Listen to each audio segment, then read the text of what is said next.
Começou desde que eu nasci. Eu sou de uma geração que ia ao cinema desde sempre, desde criança. Eu tenho a impressão de que a primeira vez, não saberia qual foi a primeira vez, mas a primeira vez que eu fui ao cinema, certamente fui levado pelo meu pai. Que, como os outros pais da época, da geração dele, eram todos frequentadores assíduos de cinema. Eu devia ter, não sei, 6 anos, 7 anos.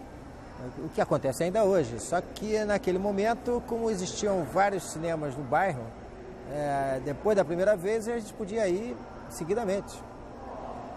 E o cinema tornou-se uma coisa natural, integrada ao meu cotidiano. Eu nunca, depois que eu fui alfabetizado, um pouco antes até da minha alfabetização, eu não me lembro de não ter visto filmes, entende? Eu ia ao cinema assim como hoje as pessoas ligam a televisão em casa, entende? Então isso era uma coisa, interesse especial pelo cinema, vem mais tarde, vem na medida em que você chega na idade adulta e quer fazer alguma coisa, antes da idade adulta, né? Quando você começa a pensar, o que eu vou fazer? A gente não sabe muito bem o que, mas a gente sabe mais ou menos em que direção a gente quer fazer alguma coisa. E eu não sabia, não tinha a menor ideia de que, mas sabia que queria fazer alguma coisa para continuar vendo filme, continuar perto do cinema. Então isso era um impulso natural. Na programação do festival, nós pensamos em um tema, uma provocação, para discutir duas questões que nos pareciam mais fundas na produção latino-americana, na experiência, não na produção, na experiência latino-americana. Uma era o fato de que, num certo momento da história do cinema latino-americano, ali entre o final dos anos 50 e começo dos anos 60, alguns diretores se encontraram o primeiro encontro foi em Montevidéu, depois veio o encontro em Vinha del Mar, depois vieram outros em Caracas e Mérida, na Venezuela. Alguns diretores se encontraram com surpresa diante de filmes de outros países que tinham ou temas ou procedimentos de estilo, de narração, semelhantes, e sem que eles tivessem tido nenhum contato antes. Então, ainda que os filmes não tivessem circulados internacionalmente, ou seja, naquele momento só os filmes mexicanos conseguiam circular por toda a América Latina, mas os filmes argentinos não chegavam no México, os brasileiros não chegavam na Argentina, a produção chilena nova não chegava no Brasil e assim por diante, o Brasil não chegava no Chile.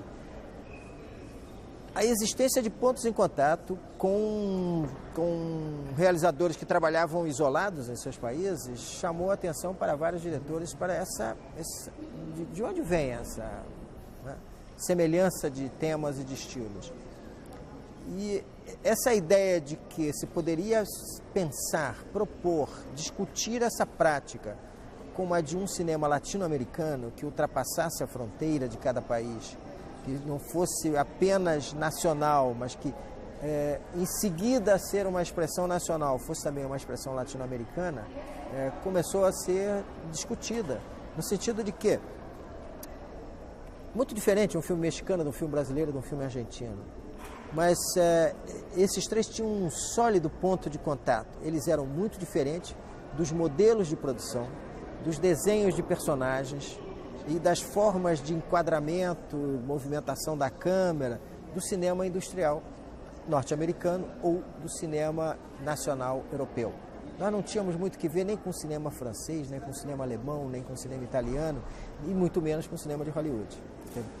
Eram filmes que tinham este ponto de contato, primeiro, uma forte raiz no país, no ponto de onde ele se realizava, depois, imediatamente depois, alguma coisa que pertencia mais ao mundo latino-americano do que a outra experiência cinematográfica. Entende? Então, isso foi o que primeiro chamou a atenção, ou seja, de que, antes de começar a falar de uma latino-americanidade, entende? Se começou a falar disso no cinema.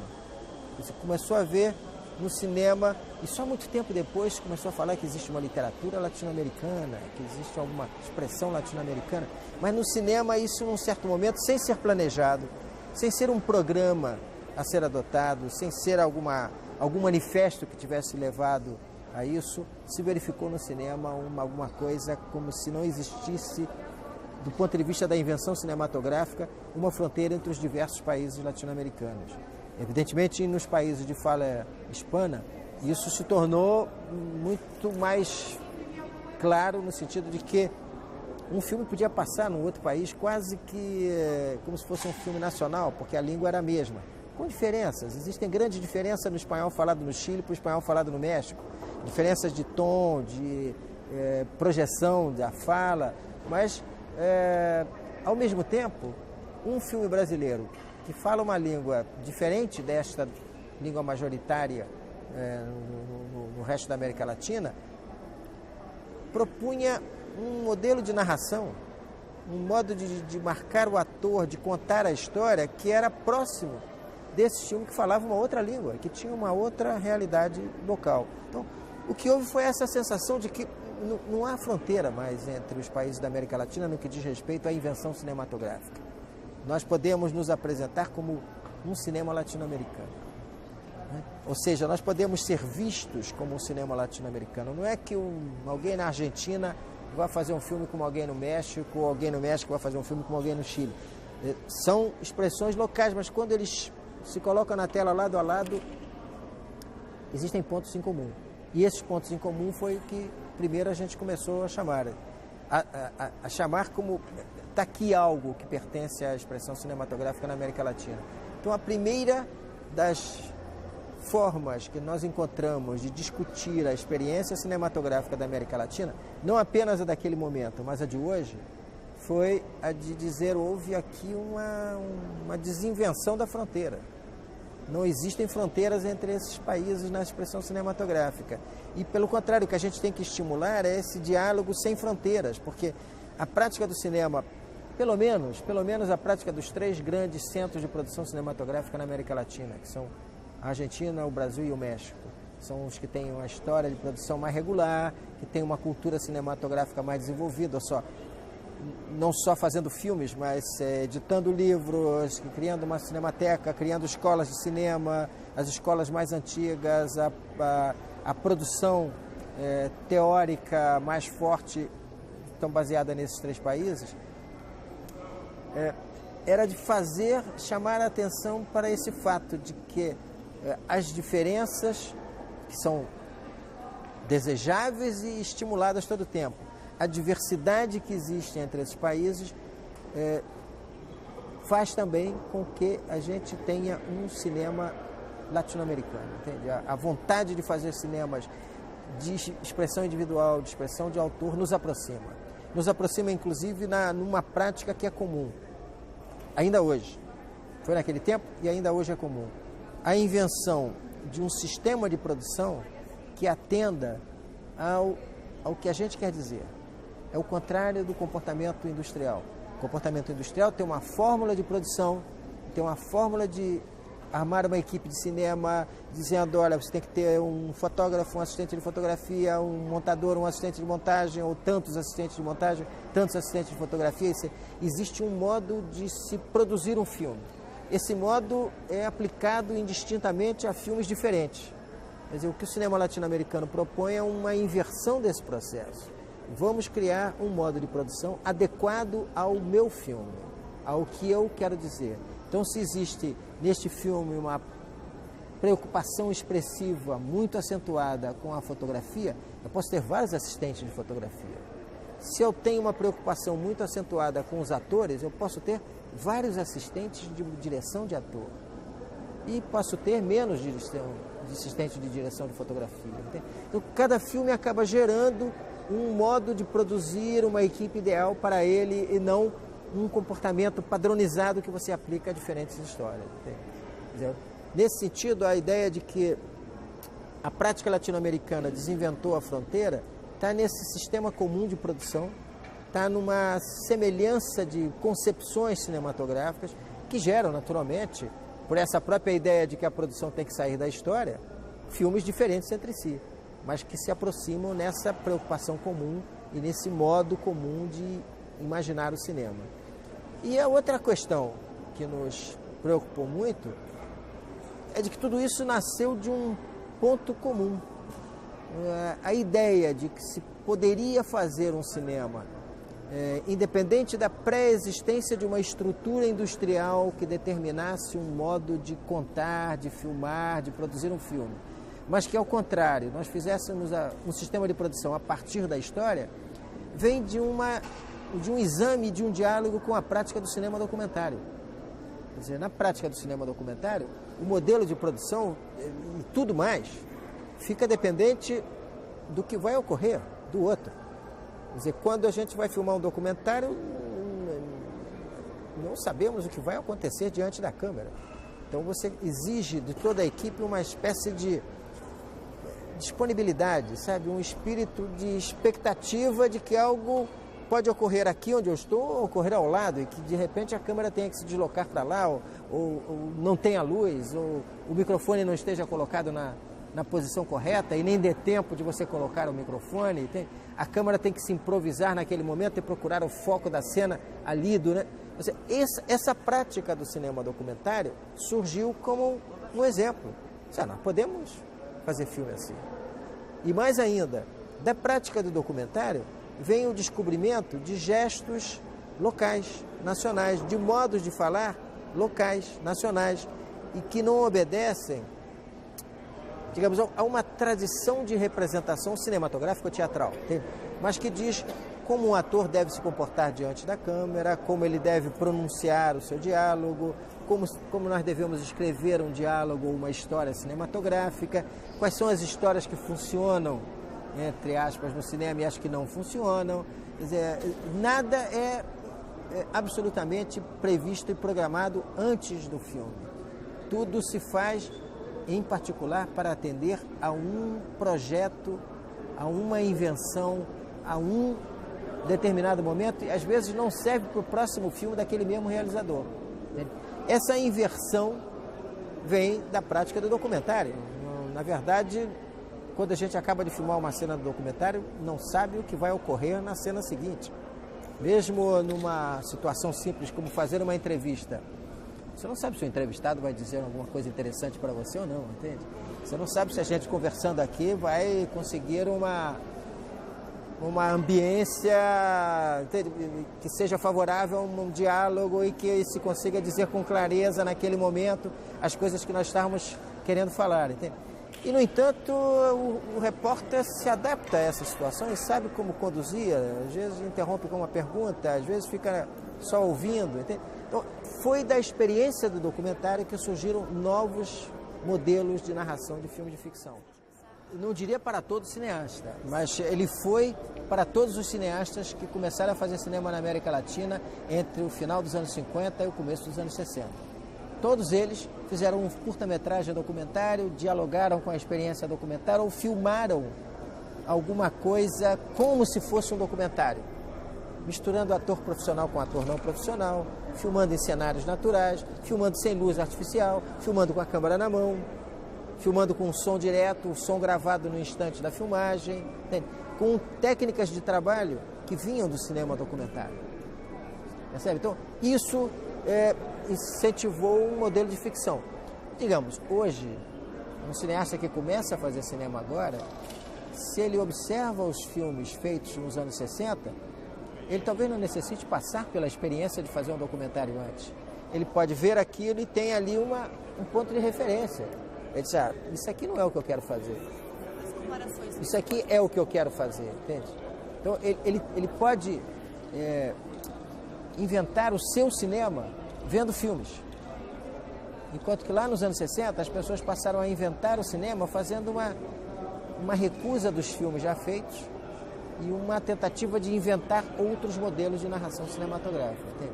Hoje, a maioria dos cineastas passou por universidade, fez curso de cinema, viu esses filmes e pode dialogar com esses filmes e dizer, isso aqui é um ponto de referência. Não é que eu vou fazer igual, mas é um ponto de referência. Eu vejo como esse realizador dirigiu o ator e eu posso ver, dá para dirigir o ator deste modo e de outro modo e de outro modo. Entende? Hoje o cinema se faz com uma passagem pela escola, por várias razões. Eu cito uma delas apenas, entende? Na escola, os realizadores podem ver filmes diferentes. No mercado, você, a rigor, vê filmes de um único ponto de emissão. Nós hoje vemos dominantemente, não apenas no Brasil, todo mundo, os filmes produzidos em Hollywood ou em torno de Hollywood, ali ao lado. Então você tem contato com uma única maneira de fazer cinema. Quando você quer fazer cinema, o ideal é que você possa ter contato com múltiplas propostas de realização cinematográfica, assim como quem quer escrever, sei lá, lê Jorge Amado, Graciliano Ramos ou Guimarães Rosa, para citar 3 exemplos brasileiros, que são 3 estilos completamente diferentes entre si, entende? E daí você tira um modo seu de escrever, que pode não ter nada a ver com nenhum desses 3, mas que nasce do conhecimento desses 3. Então, a escola de cinema hoje permite que um estudante de cinema veja filmes muito diferentes entre si e que possa, dessa diferença, tirar a sua própria maneira de filmar. Porque, além disso, é preciso considerar o seguinte, quer dizer, numa escola de cinema, eu dou aula numa escola lá no Rio de Janeiro, no Darcy Ribeiro, e eu sempre lembro aos alunos lá que é um fato ainda mais quente nas escolas de cinema internacionais. Quem vai estudar cinema aprende tanto com o chamado professor, que está lá na frente falando com ele, como com uma conversa com um colega. Ele sai com um amigo de classe, vê um filme, os dois começam a discutir o filme, um diz o que achou, o outro diz o que achou. Isso é tão informativo, educativo, quanto o fato de um professor dizer alguma coisa para ele, entende? Numa experiência internacional, maior ainda, porque a bagagem de cada um é diferente. Um que venha do Brasil, conversando sobre cinema, com um que venha do México, um que venha da Espanha, um que venha da Argentina, um que venha do Chile, vai trazer informações culturais e cinematograficamente culturais também diferentes, entende?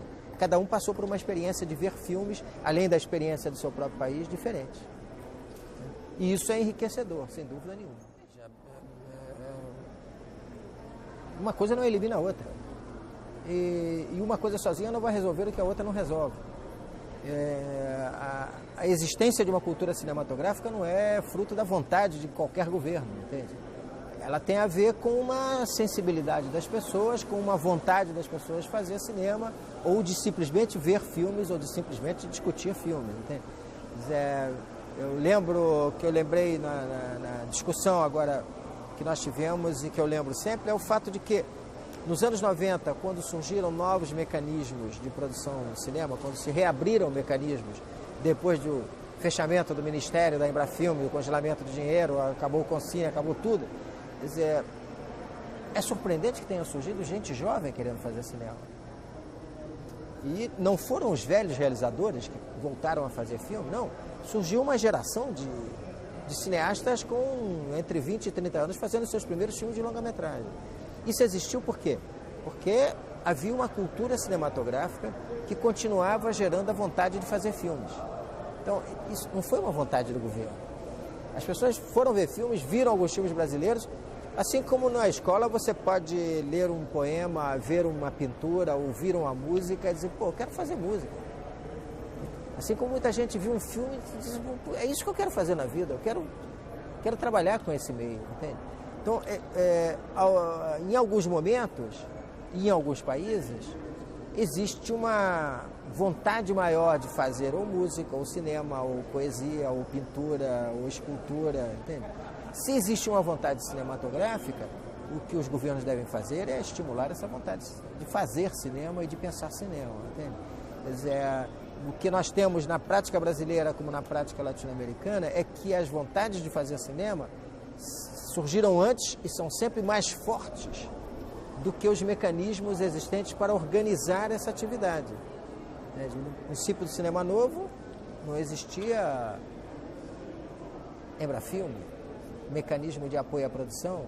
Isso veio como um atendimento natural à vontade de fazer cinema. Entende? As pessoas iam ao banco, pegavam um empréstimo e faziam um filme. E depois corriam para pagar o empréstimo. Então, o que se fez foram mecanismos que permitem a produção adequados ao mercado cinematográfico. Ou seja, você sabe que você começa a fazer um filme e leva um tempo enorme, depois tem um largo risco quando você coloca o filme na sala de cinema, ele pode resultar numa renda que dê para você pagar as dívidas contraídas na produção ou não. Então você cria mecanismos de circulação econômica na atividade cinematográfica que sejam compatíveis com o meio cinematográfico. Veja, eu acho que é claro que tudo que a gente fez aqui no festival é em torno de pensar uma integração latino-americana. Não apenas de um ponto de vista de mecanismos oficiais, mas uma integração de espectadores, de gente comum, com a produção latino-americana. E de colocar realizadores com realizadores. Eu estou seguro que jovens diretores brasileiros iriam se beneficiar de um diálogo com jovens realizadores argentinos e mexicanos, porque existem problemas comuns e alguns conseguem solucionar bem uma parte do problema e outros uma outra parte. O conhecimento de certas estratégias de sobrevivência montadas pelos cinemas na Argentina, no México, no Chile, no Peru, podem servir a um cineasta brasileiro e vice-versa.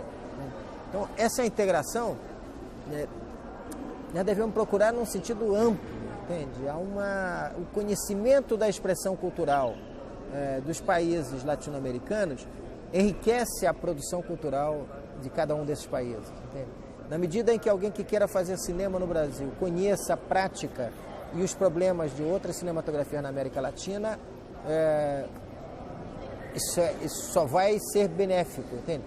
E claro que a gente precisa e é absolutamente necessário que exista uma ação oficial dos governos para facilitar o intercâmbio. Mas não é preciso esperar que venha esta ação para começar a agir, entende? Eu acho que no ponto das possibilidades de cada pessoa, existem ações que podem ser feitas e sem essas ações, quaisquer eventuais medidas governamentais não vão funcionar. Entende? É uma vontade das pessoas que vai pressionar os governos a criar essas situações. E a gente pode trabalhar nas brechas existentes. Trabalhar sem esperar que exista um apoio oficial, mas ao contrário. Trabalhar de maneira que, com o resultado das ações individuais, os governos se mobilizem a continuar investindo nessa área para permitir um intercâmbio maior entre os cinemas na América Latina. De um certo modo, o que nós temos hoje com a criação de acordos comerciais como o Mercosul, no Pacífico, o Pacto Andino, entende? Outros que existem ou que estão embrionários, ou que já existem em pequena dose na América Latina, foram todos precedidos por uma relação latino-americana no cinema. O cinema que começou a se falar como latino-americano, antes de existir alguma coisa latino-americana nas outras áreas comerciais. Não é uma diferença de língua. E é claro que nós não nos identificamos, como os outros também não se identificam conosco. É que o mercado do cinema é uma coisa extremamente fechada a qualquer presença que não seja coerente com o modelo industrial existente. O que você propõe hoje, dominantemente, é um tipo de produção cinematográfica dirigido a um público muito jovem, né? Adaptação de história em quadrinho, videogame, filme igual, entende? Aventuras sem nenhuma reflexão, né? É sempre ação, ação, ação, né? Que não condizem com a prática do cinema latino-americano.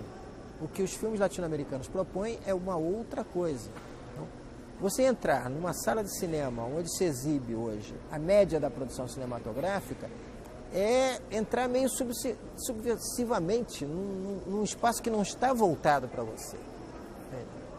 Só para você ter uma ideia, quer dizer, nos anos 40 e 50, as salas de cinema tinham uma grande sala de espera, lustres, tapetes, espelhos, entende? Porque os filmes se passavam nesse mesmo ambiente. Casas de luxo, entende? Todas as casas tinham escadarias, os cinemas tinham escadarias. Todas as casas tinham lustres, espelhos, colunas, entende? A ficção já começava no espaço da sala de cinema, entende? Quando você entrava na sala de cinema, você já entrava num outro mundo.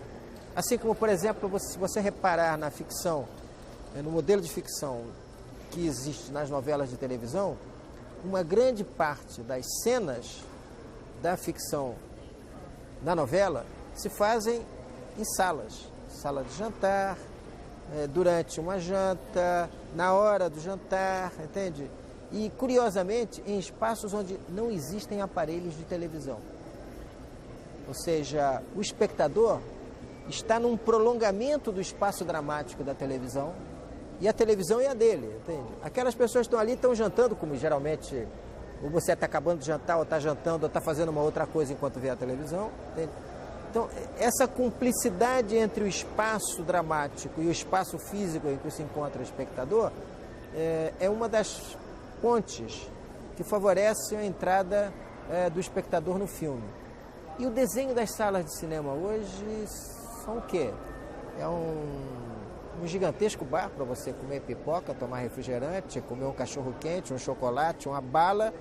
As salas de cinema tem um lugar em que você possa colocar a sua pipoca, latão de refrigerante, né, e ver o filme enquanto está comendo. De vez em quando você desvia o olho da tela para pegar seu copo de refrigerante, entende?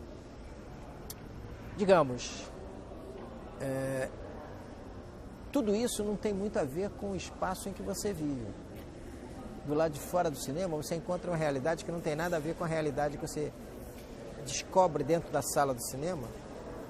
Na sala de espera hoje é mínima, é um bar, a sala de espera, e quando você entra na sala de cinema, você está diante de uma mesa de lanche que tem alguma coisa se mexendo ali, entende? Como se fosse, sei lá, uma tela de computador quando você não está trabalhando, entende? Que fica ali brincando com alguma coisa, um descanso de tela de computador. O tipo de envolvimento que um cinema autoral, eu estou falando de latino-americano, mas é igual se você vai ver um filme japonês, de um autor japonês, alemão, espanhol, italiano, francês, produzido não segundo os modelos da indústria, entende? De quando em quando você encontra questões que não são compatíveis com o fato de você estar comendo um sanduíche, entende?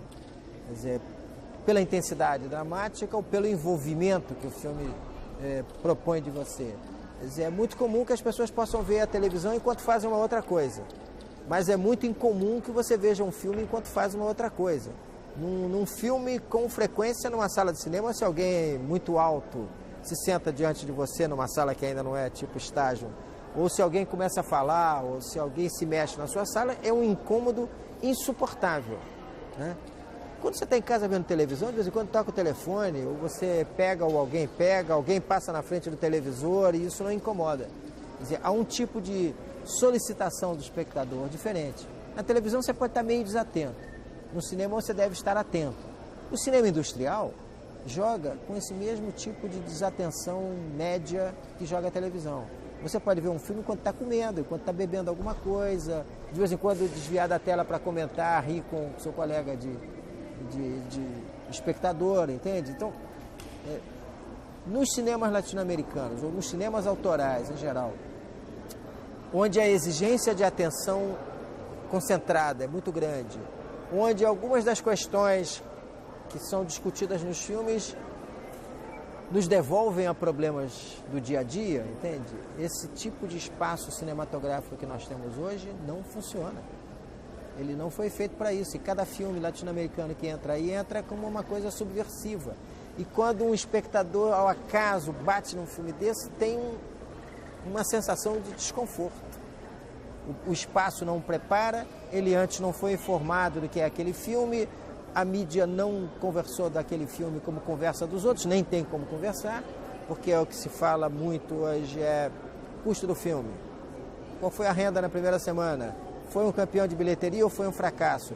E a gente hoje vai ao cinema para ver um campeão de bilheteria ou um fracasso de bilheteria de um determinado filme e não exatamente o que ele está dizendo, como é que ele está conversando, como é que ele está interpretando aquela situação que ele está discutindo no filme dele. Entende?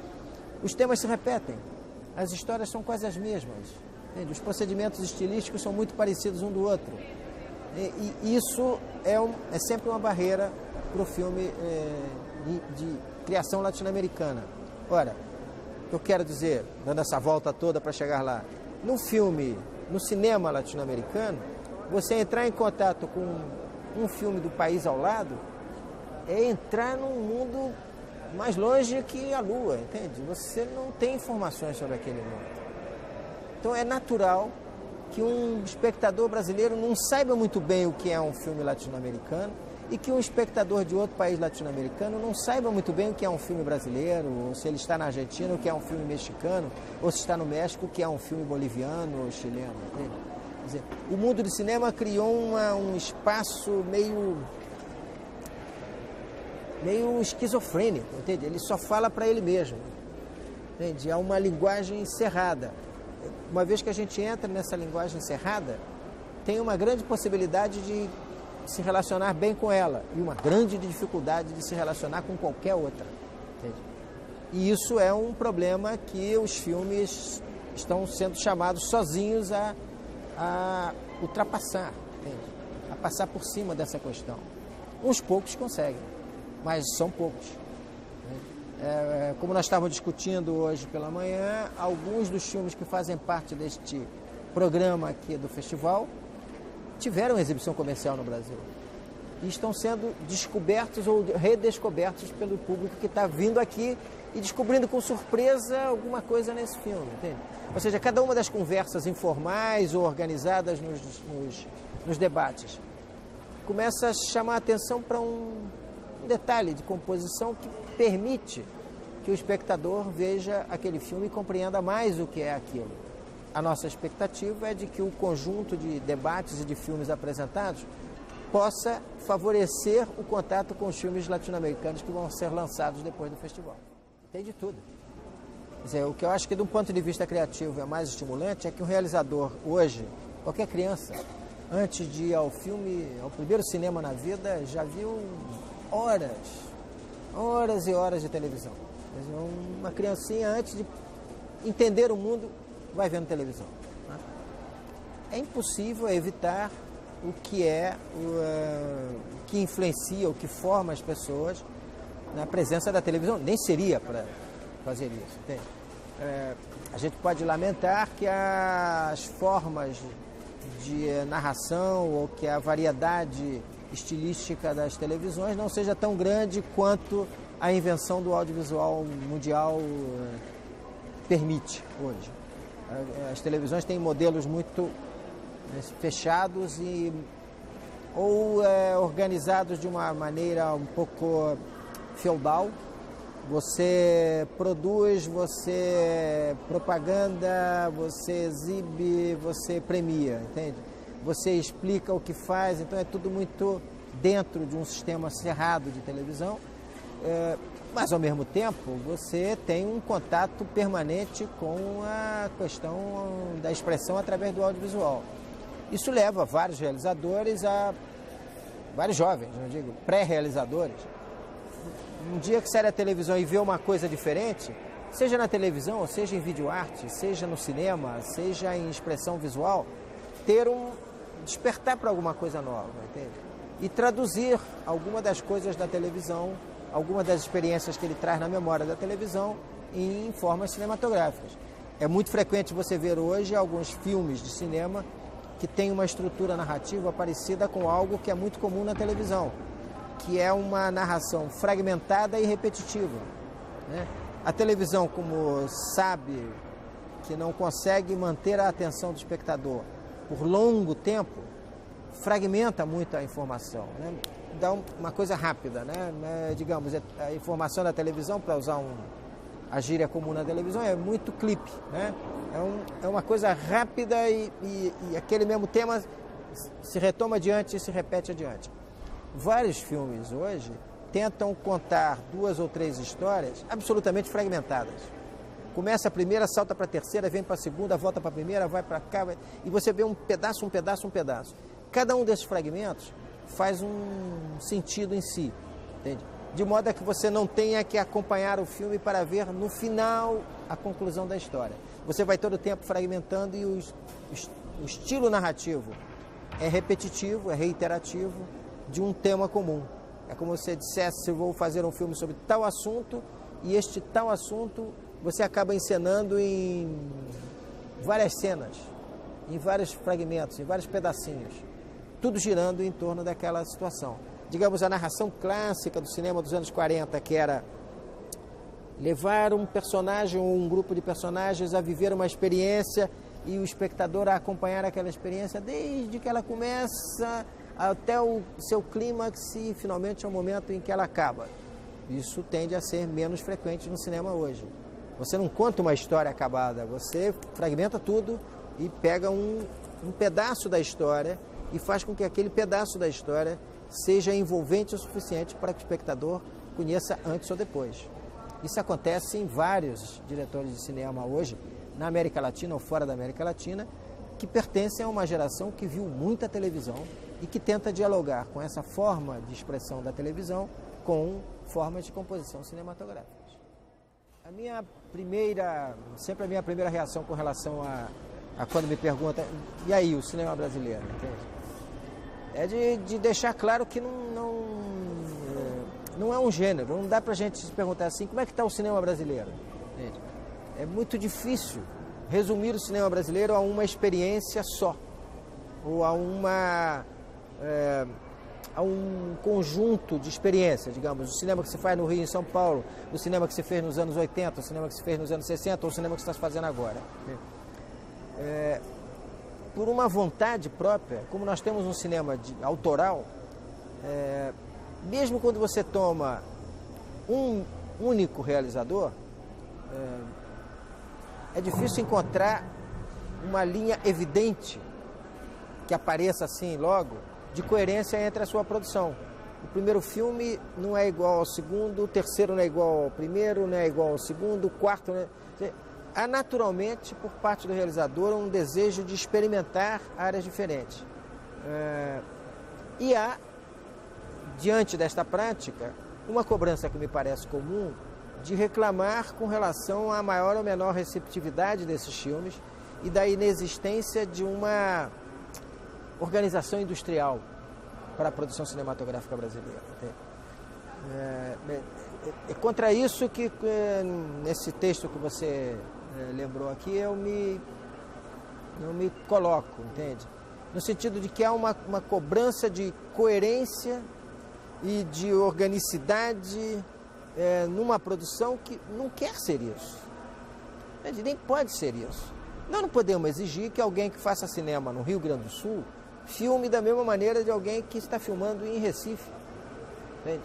Ou de alguém que vai fazer um filme no Distrito Federal, ou de alguém que vai fazer um filme no Rio de Janeiro, ou em Minas Gerais.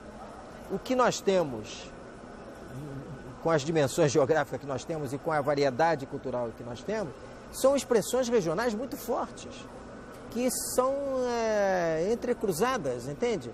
É impossível pensar numa situação semelhante no cinema na Bolívia, no Peru, no Uruguai, que são conjuntos culturais numericamente menores, não tão grandes, não tão cheios de contradições como os conjuntos brasileiros, entende? Então isso leva a uma produção muito variada, muito diversificada e indisciplinada, entende? E eu que sempre trabalhei basicamente na crítica, quer dizer, todas essas coisas que eu fiz porque eu sou um crítico de filmes, entende? Eu comecei no cinema querendo fazer crítica mesmo, eu fiz filmes, mas como uma extensão do meu trabalho de crítica, entende? E a única coisa, a principal coisa que a crítica me ensinou foi a gostar de filmes muito diferentes uns dos outros, entende? Eu posso adorar um filme e logo em seguida adorar um segundo que não tem nada a ver com o primeiro que eu gostei, entende? Essa ideia de que eu me enriqueço com o contato com filmes muito diferentes me fez me relacionar melhor com o cinema brasileiro, entende? Nós tínhamos hoje na mesa discutindo Beto Bran, Roberto, Lírio, e os filmes dos três não são parecidos nem um pouco. O Lírio filma de uma maneira, o Beto de outra, o Roberto de outra, entende? E todos os três são filmes brasileiros, e todos os três pertencem à mesma geração. E todos os três tiveram o mesmo tipo de problema na vida, ou seja, quando estavam começando a fazer o seu primeiro longa-metragem, acabou. Não tem mais apoio à produção, não tem mais organização de mercado, não tem mais nada. E aí o que tiveram que fazer? Vamos inventar uma maneira de produzir. Cada um inventou uma forma um pouco diferente. E uma forma resultante da sua experiência pessoal, da sua experiência cultural, regional, do seu interesse por uma determinada faixa de cultura. Então, o que eu acho que existe de comum no cinema brasileiro é essa vocação a fazer um cinema absolutamente autoral, entende? Mas como disse o Roberto Moreira, cabe tudo.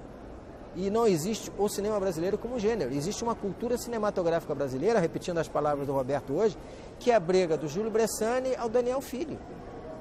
Entende? Um não trabalha no universo do outro.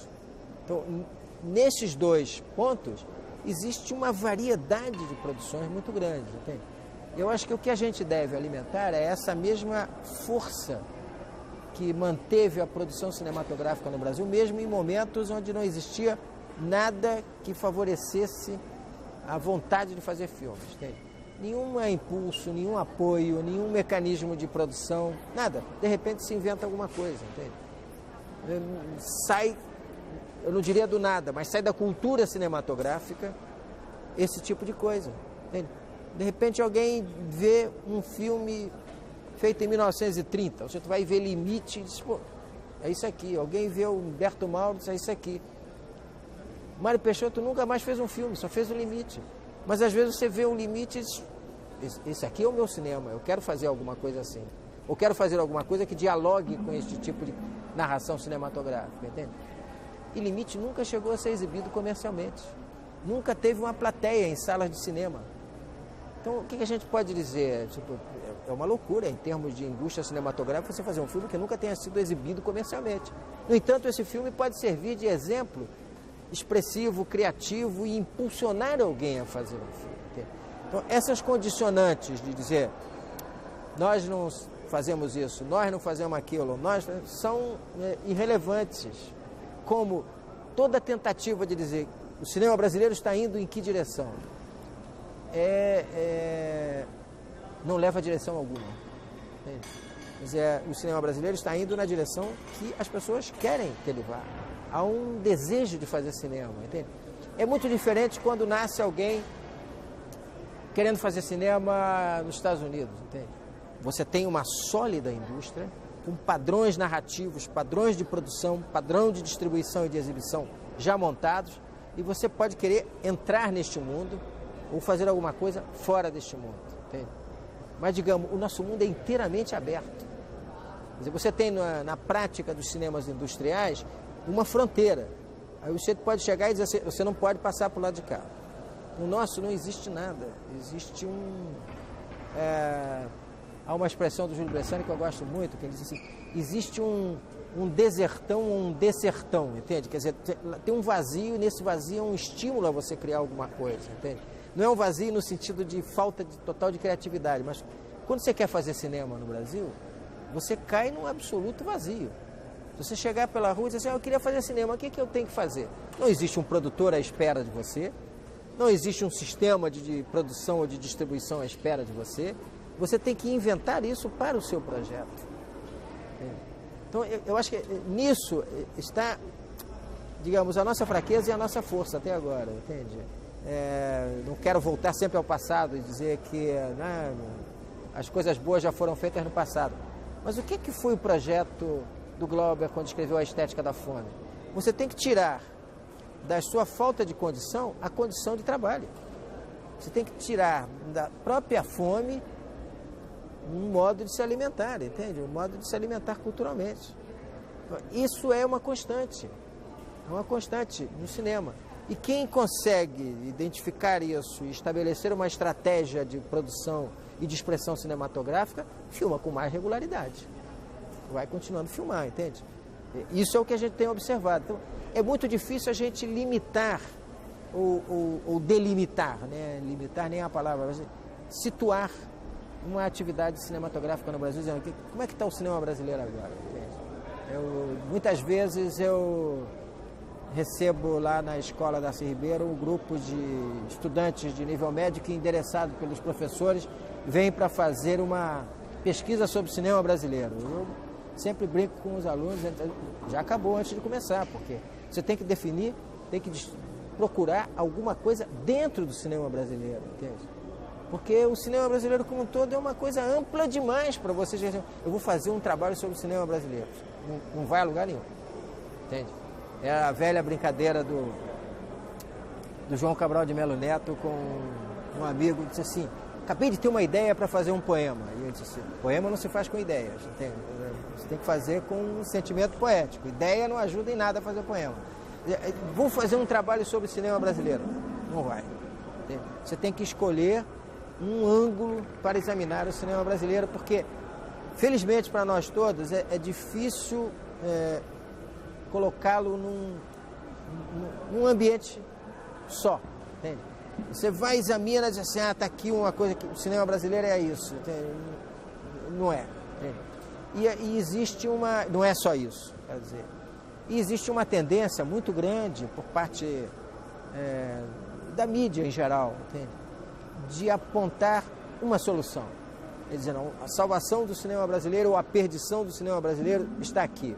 E nem uma coisa nem outra, entende? Existem modelos mais variados possíveis e se a gente tem que lamentar alguma coisa é que não estejamos conseguindo inventar tantos modelos novos quanto os problemas do cotidiano nos sugerem, entende?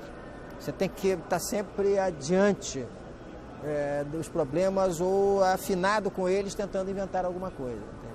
Essa, pode-se dizer, continuamos inventando. A ideia é continuar inventando e criar outras coisas. Entende? É muito abstrato tudo isso que eu estou dizendo, mas eu acho que não dá para a gente pensar como é que está o cinema brasileiro. Quando a gente acabar de falar aqui, ele já estará diferente, porque felizmente ele tem sempre se colocado novos problemas e inventado novas soluções, entende? O que a gente sabe, isso sim, não o cinema, mas a realidade brasileira é extremamente cruel com os brasileiros, entende?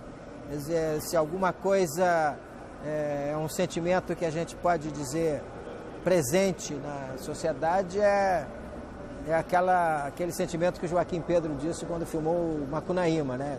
Enquanto isso, o Brasil continua devorando os brasileiros. Quer dizer, há sempre um problema grande a se resolver, e não é uma questão apenas cinematográfica. Possivelmente nós de cinema não sofremos tantos quanto outros. Essa questão é que eu acho que isso sim pode nos caracterizar. Agora, sair daí e tentar dizer, não, como é que está o cinema brasileiro agora? Qualquer tentativa de fechá-lo numa atmosfera qualquer é limitada. É limitada e quando a gente acaba de fazer, ela já está superada por uma realidade mais rica do que ela. Entende? O que a gente pode tentar fazer, e nem isso nós fizemos ainda convenientemente, é examinar o momento passado, entende? Ou imediatamente passado e dizer, aqui aconteceu isso, acolá aconteceu aquela outra coisa, entende? E na verdade nem isso se fez ainda com um certo rigor. Entende? Mesmo a prática cinematográfica dos anos 60, dos anos 70, para não falar antes disso, a gente conseguiu examinar. E talvez o conhecimento dessas práticas pudessem nos trazer ao dia de hoje e a compreensão do que a gente está fazendo, o que, entre as coisas que nós estamos fazendo agora, tem a ver com méritos ou vícios do passado. Entende? De que maneira nós estamos repetindo algumas experiências já feitas, de que maneira nós estamos avançando em outras direções. Entende? Isso sim, isso a gente pode tentar fazer e tentar compreender. Aliás, é essa uma das ideias aqui da mostra, é a gente pensar, não é que a mostra vai ficar a cada ano voltando para os anos 60, mas, digamos, uma das possibilidades é ver o que foi lá há 50 anos atrás e o que é agora. E que relação pode existir entre uma coisa e outra. Num segundo encontro, o projeto pode ser outro. O que existe entre os anos 80 e agora? O que existe entre a televisão e a produção de cinema agora? O que existe entre o cinema agora e o cinema europeu? O que existe de semelhante entre o que nós estamos fazendo aqui, sei lá, o cinema asiático? Entende? Que referências existem entre esses cinemas autorais? Entende? Que autores não latino-americanos influenciaram ou pelo menos propiciam um diálogo, entende? Você quer fazer um filme e diz assim, alguma coisa feita, não sei, pelo Eisenstein, pelo Bertolucci, pelo Resné, por Godard, entende? Tem algo a ver com o que eu estou fazendo, entende? Ou seja, existem vários paralelos e várias possíveis portas de entrada nessa procura de produzir uma expressão cinematográfica nossa, entende? Eu acho que isso há sempre uma busca dinâmica, entende? Quer dizer, eu acho que a ideia de que a gente, na produção cinematográfica latino-americana, esteja sempre tentando construir uma identidade latino-americana e uma identidade nacional, essa busca de uma identidade está sempre em tentar encontrar alguma coisa como uma identidade em movimento, entende? Não é dizer o brasileiro é isso assim, assim, assim, assim, assim, entende? É quase como um permanente, estamos indo em tal direção, estamos sendo tal coisa, caminhando para outra coisa, entende? Eu acho que é mais ou menos nesse sentido sempre que a gente procura a nossa identidade. Não é alguma coisa acabada, é uma coisa em permanente construção e renovação. Né? Isso acontece permanentemente no nosso cinema, entende? Eu acho que tem um diálogo lá com a questão cinematográfica dos anos 60, tanto quanto tem um diálogo com a televisão hoje. Você olha a televisão e olha o cinema dos anos 60 e daí você sai para um trabalho autoral, pessoal seu. Entende? É impossível ignorar a televisão, como hoje não convém ignorar a experiência dos anos 60 antes da televisão. Entende? Não tinha televisão tão forte, tão presente quando se fez essa concepção de um cinema latino-americano. Então é possível você estabelecer um diálogo com uma coisa e outra. São duas coisas completamente diferentes. Mas desses dois pontos de diálogo você pode gerar uma forma cinematográfica sua. Acho que é um pouco por aí.